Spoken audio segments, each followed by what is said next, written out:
ஒரு அண்மை செய்தியை பார்த்து வருகிறோம். மதுரை மேலூர் அருகே 4 வழி சாலை மேம்பால பகுதியில் நிகழ்ந்த விபத்தில் குழந்தை உட்பட 5 பேர் பலியாகி இருக்கிறார்கள். தற்போது கிடைத்த அண்மை செய்தியாக பார்த்து வருகிறோம். மேலும் இந்த விபத்து குறித்து கூடுதல் விவரங்களுடன் இணைகிறார் எமது செய்தியாளர் சக்திவேல் அவர்கள். சக்திவேல் வணக்கம். தற்போது மதுரை மேலூரில் அரங்கேறி இருக்கக்கூடிய இந்த விபத்து குறித்து கூடுதல் விவரங்கள் என்ன? நிச்சயமாக வணக்கம்.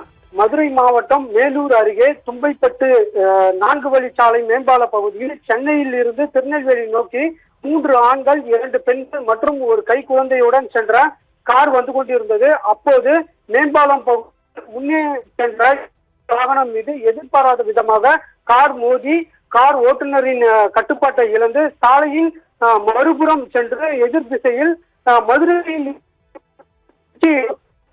மற்றொரு கார் மீது மோதி பயங்கர விபத்துக்குள்ளானது.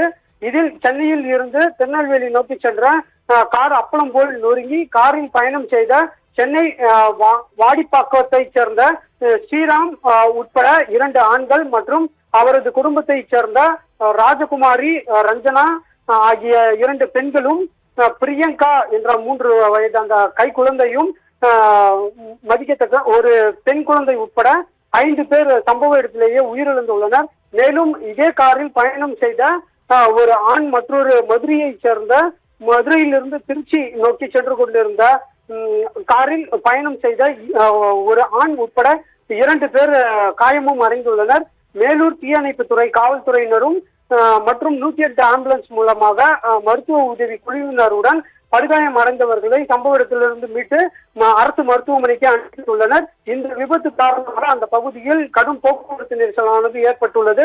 காவல்துறையினரும் தீயணைப்புத்துறையினரும் விபத்துக்குள்ளான அந்த வாகனங்களை சம்பவ இடத்திலிருந்து அப்புறப்படுத்தப்படியானது ஈடுபட்டு வருகின்றனர். இதனால் அந்த பகுதியில் பெரும் பரபரப்பான சூழல் ஏற்பட்டு வருகிறது. கோகிலா, தகவல்களுக்கு நன்றி சக்திவேல்.